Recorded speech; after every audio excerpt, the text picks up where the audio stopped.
Hello everyone, I want you all to grab your seat because what I am about to tell you is the kind of political thriller that even Nollywood couldn't script this way. Yesterday, President Bola Ahmed Tinubu made it official. Retired General Christopher Musa is now Nigerian Minister of Defense. The same man who was unceremoniously removed as Chief of Defense Staff just 6 weeks ago, dismissed, retired, sent home, is now back. But this time, he's not just commanding the military, he's running the entire defense ministry. Let me say that again so it sinks in. The general they fired in October is now the boss in December. If you watched my last video, you will know I called this. I told you that secret meeting between General Musa and Bola Ahmed Tinubu in Aso Rock wasn't just a friendly chat. I told you Mohammed Badaru E-Head was code for pack your bags. I told you Tinubu was feeling the heat from Trump and the US Congress and he needed a game changer. Well, here we are. And this story, this is incredible, almost unbelievable turn of event, tells us everything we need to know about Nigerian politics, military power plays, international pressure, and what happens when a president finally realizes he has been playing checkers while his country burns. Let us rewind to October 24, 2025. That is the day General Christopher Musa's word came crushing down. Musa wasn't just any soldier. He was a Chief of Defense Staff, the highest ranking military officer in Nigeria, the 18th person to hold that position since independence, a battle-hardened warrior who has spent decades fighting Nigeria's enemies, a Christian from southern Kaduna in the heat of the Muslim North, already a rarity in Nigeria's top military brass. He was appointed Chief of Defense Staff in June 2023 by Tinubu himself with a clear mandate: clean up Nigeria's security mess, stop Boko Haram, crush the bandits, bring peace. And then suddenly in October 2025, he was gone. The official story was vague. There were whispers of a foil coup plot, rumors of tension between Musa and certain political forces, talk of military restructuring, but no clear explanation. One day he was a top general, the next day he was retired. Before we continue, let me make a passionate appeal. This analytic from YouTube shows that 96% of viewers haven't subscribed to Avalanche Media. When you subscribe, like and comment on a video, YouTube will push the video to more people. Please help Avalanche Media to reach more people and grow. Hit the subscribe button, smash the notification bell, like this video and comment. Thank you. Here's what happened the moment Christopher Musa was removed as Chief of Defense Staff. All hell broke loose. I am not exaggerating. Look at the timeline. October 24, 2025, Musa is removed as CDS. November 25, the bloodshed reached new heights. Bandits attacked multiple communities across Kaduna, Zamfara, and Katsina, killing dozens. Kidnappers snatched entire families in broad daylight. Boko Haram launches coordinated strike in Borno and Yobe states. A Nigerian brigadier general was captured and killed by ISWAP. School children are kidnapped in Kebbi. Worshippers are massacred during prayers in Kwara state. Catholic seminarians are abducted in Niger state. The north is on fire. It was as if Musa's departure had removed the last bit of pressure keeping the lead on Nigeria's boiling pot of violence. Whatever coordinated strategy he had been implementing, whatever intelligence network he had activated, whatever fear he had instilled in the enemy, it all fell apart when he left. Paper to your screen. General Musa had a hands-on approach. He understood the terrain. He knew the enemy's tactics because he fought them for years. He wasn't sitting in Abuja pushing papers. He was coordinating real operations with real intelligence. When he was removed, that institutional knowledge walked out the door with him. The new leadership was still trying to figure out what was happening, and the terrorists knew it. They sensed weakness, and in the world of asymmetric warfare, weakness is blood in the water. By November, Nigerians were screaming on social media, "What's happening? Why is insecurity getting worse?" And the defense ministry response was cricket silence, or worse, Mohammed Badaru Abubakar going on BBC to tell us that forests were too thick for our bombs to crush terrorists. Forests? Too thick? That's when people started to connect the dots. Maybe, just maybe, the wrong person had been removed in October and maybe the wrong people had been in charge all along. Now let's talk about the elephant in the room, or rather the two elephants tumbling around the defense ministry for the past 2 years. Mohammed Badaru Abubakar and Bello Metawalle. One was Minister of Defense, the other was Minister of State for Defense. Together, they were supposed to oversee Nigerian fight against terrorism, banditry and insurgency. Together, they were supposed to coordinate with the military, allocate resources and develop strategy. There is just one tiny problem. Neither of them had any business being there. Let me paint you a picture of what their qualifications look like. Mohammed Badaru Abubakar, an accountant and farmer, former governor of Jigawa State. He's everything he can think about himself, but military strategy, combat operations, counter-terrorism, absolute zero. Nothing. His entire military experience consisted of watching movies and maybe attending a few security briefings as governor. What about Bello Metawalle, former governor of Zamfara State, one of the most bandit-infested states in Nigeria? His signature policy as a governor, negotiating with bandits, giving them amnesty. He gave bandits money and vehicles to settle them. Did it work? Zamfara remained a war zone. But hey, at least he tried talking to the people who were beheading villagers, right? These were the two men Tinubu chose to lead Nigerian Defense Ministry. Think about that for a second. You are facing an existential security crisis. Hundreds of thousands of innocent people have been killed in Nigeria by insurgency since 2009. Millions have been displaced. Entire regions under the control of armed gangs. Christian communities being systematically wiped out. The US Congress is literally using the word genocide. And your solution is to put an accountant and a man who was a governor of a state that was the most hit in times of insecurity in charge of your military. It's like hiring a plumber to perform brain surgery. Sure, they both use tools and work under pressure, but the skill set are slightly different. Here is what made it even worse. Both Badaru and Metawalle were governors of states that were completely overrun by insecurity during their tenure. Jigawa under Badaru, rising banditry, kidnapping along the border regions, and persistent questions about how armed groups were being funded and supplied. As governor, Badaru couldn't secure his own state. As defense minister, he was supposed to secure the entire country. Zamfara under Metawalle, absolute chaos. Bandits control vast territories. They ran illegal mining operations. They collected taxes from villages. They operated like a parallel government. Metawalle's peace talk with these killers became a national embarrassment. And when he left office in 2023, Zamfara was no safer than when he arrived. These are the people Bola Ahmed Tinubu thought could fix Nigeria's security crisis. It wasn't just a mismatch, it was malpractice. It was like watching someone trying to fight a house fire with a bucket of gasoline.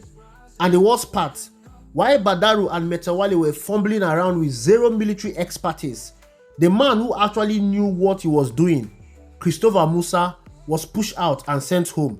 You couldn't design a more backward system if you tried. Nigerians saw it, the international community saw it, and finally, after 2 years of carnage, mountains of bodies, and a US congressional hearing that threatened to destroy Nigeria's reputation forever, Tinubu saw it too. Now let's talk about why General Musa appointment isn't just good. It is a political and strategic masterstroke. First, let's address the obvious, the optics. Trump and the US Congress are screaming about Christian persecution in Nigeria. They are using words like genocide and systematic targeting. They are threatening sanctions based on the government failure to protect Christian communities in the north. And Tinubu's response, he just appointed a Christian general from the north to run the entire defense ministry. Do you see the genius of this move? It is not just about competence, though we'll get to that. It is about sending a message to Washington. You think we are enabling a Christian genocide? Our defense minister is a Christian from Kaduna State, from the heart of the north where much of this violence is happening. He is one of the people you say we are not protecting. How can we be targeting Christians when a Christian is running our military? It is a PR goal. It is diplomatic jujitsu. It takes the genocide narrative and flips it on its head. Now, I can already hear the cynics. So it's just optics.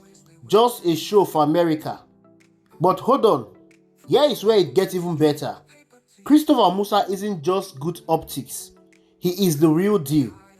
Let me tell you who Christopher Gwabin Musa actually is, because this man's resume reads like an action movie. He's from Kaduna State, Kaduna South precisely, from a Christian family in a predominantly Muslim region. He has lived the religious tension all his whole life. His education, he was in the Nigerian Defense Academy, Command and Staff College, National Defense College, had multiple international military training programs. This is not some political appointee who learned about war from Wikipedia. Combat experience. Musa has fought in virtually every major conflict zone in Nigeria, from the Niger Delta insurgency to Boko Haram in the northeast to bandit operations in the northwest. He is not a Dex general. He has been in the trenches. He has seen combat. He has lost men under his command. He knows what it costs to fight. Before becoming Chief of Defense Staff, General Musa served in the military intelligence roles. He understands how to gather information, analyze threats, and coordinate operations. He knows that modern warfare isn't just about firepower. It's about knowing your enemy better than they know themselves. As Chief of Defense Staff from June 2023 to October 2025, General Musa oversaw some of Nigeria's most successful anti-terrorism operations. Yes, the violence continued, but military sources say the body count would have been much worse without his coordinated strategy. He established better communication between branches of the military. He pushed for technology upgrades. He tried to professionalize a force that had been plagued by corruption and incompetency. Soldiers respect him, not out of fear, but because he has been where they are. He's a soldier general. Someone who understands what troops on the ground need because he used to be one. Now let's compare this to what we had before. Mohammed Badaro, military experience 0, combat experience 0, counter-terrorism expertise 0, notable achievements as defense minister, Vera BBC interview about impenetrable forests, results, insecurity got worse. Bello Metawale, military experience 0, combat experience 0, notable strategy, negotiating with bandits, it didn't work. Reputation, questions about possible financial ties to bandit network through illegal mining operations. Results, Zamfara State remained a war zone throughout his governorship tenure.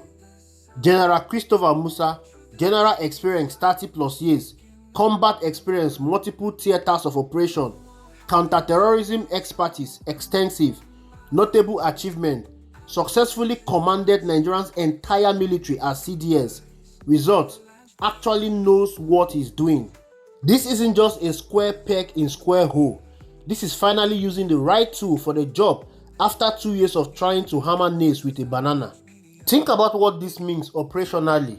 Intelligence-wise, Musa knows how to read battlefield reports. He understands military intelligence. He won't be asking junior officers to explain basic concepts. He can evaluate strategies and make informed decisions.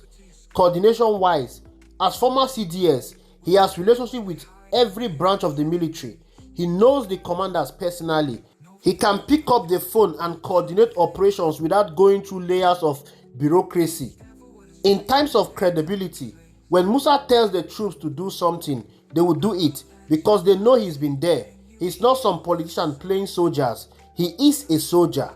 In times of international relations, the US, UK, and other partners who provide intelligence and equipment will take him seriously. They will share information with him that they never would have shared with Badaro or Metawale. Now let me tell you something about power. Sometimes it takes an outsider to force an insider to do the right thing. For 2 years, Nigerians begged Tinubu to tackle insecurity seriously. We marched, we protested, we trended hashtags, we wrote editorials, we buried our dead and screamed for change. And what did we get? Excuses, committees, promises, and Mohammed Badaru telling us that trees were defeating the Nigerian Air Force. But then Donald Trump got involved and suddenly things started moving at lightning speed. Let me take you back to November 20, 2025. That's when the US House of Representatives Subcommittee on Africa held a hearing titled Christian Genocide in Nigeria. American lawmakers sat in Congress and discussed whether what's happening to Christians in Nigeria meets the legal definition of genocide. They heard testimony from Bishop Wilfred Anawe of Makurdi Diocese, who presented evidence that 89% of Christian martyrs worldwide are Nigerians. Thousands of Christians killed, entire villages erased from the map, children orphaned, churches burned. The hearing wasn't just talk, it came with consequences. On October 31st, 2025, Trump had already designated Nigeria as a country of particular concern for religious freedom violations, the same designation he gave us in 2020 that Biden later removed. But Trump wasn't done. During the hearing, representatives floated the idea of sanctions, not just symbolic sanctions, real economic penalties that could cripple Nigerians' already struggling economy, aid cuts, investment restriction, travel bans for officials implicated in enabling the violence. And then Trump himself weighed in his characteristic blunt style. He suggested that if Nigeria couldn't stop the killings, he might consider sending American forces to do it. This was an ultimate humiliation to Nigeria and Bola Ahmed Tinubu. The message from Washington was crystal clear. Fix this or we will fix it for you, and you won't like how we do it. Suddenly, Bola Ahmed Tinubu was in crisis mode. His approval ratings were in the toilet, and now the most powerful country in the world was threatening to label his administration as enablers of genocide. Something had to change fast. And that's when the dominoes started falling. Tinubu declared a national security emergency, a dramatic move that finally acknowledged the severity of the crisis. Then Mohammed Baduri suddenly discovered he was too sick to continue as defense minister. And then he was out. Within hours, General Christopher Musa was spotted in Aso Rock. And boom, General Musa is announced as the new Minister of Defense. You call that coincidence? Now let me tell you something. This was Trump pressure in action. One congressional hearing, one genocide designation, one threat of intervention, and suddenly, the Nigerian government was moving faster than it had in 2 years. Let me say something controversial. Thank God for Trump's tweet. I know that sounds strange coming from a Nigerian talking about American interference, but here is the brutal truth. Our own government wouldn't act until they were embarrassed on the world stage. They wouldn't fix the problem until someone threatened to do it for them. Nigerian life apparently weren't enough motivation, but American sanctions, American military interventions, the possibility of becoming an international pariah state, that got their attention. It's sad, it's infuriating, but that's the reality. And if Trump pressure is what it takes to finally get a qualified military professional in charge of our defense ministry, if his tweets save even one Nigerian life, then I will take it. Sometimes you need an avalanche from outside to shake loose the blockage inside. I am Avalanche Media, and I bring the truth like an avalanche, fast, heavy, and unstoppable. Stay informed, stay vigilant, stay ready. If you like this video, please help Avalanche Media to grow and reach a wider audience. Subscribe to this channel, turn on the notification bell, like this video, comment your thoughts, and share this video. Thank you for watching. I will see you in the next video.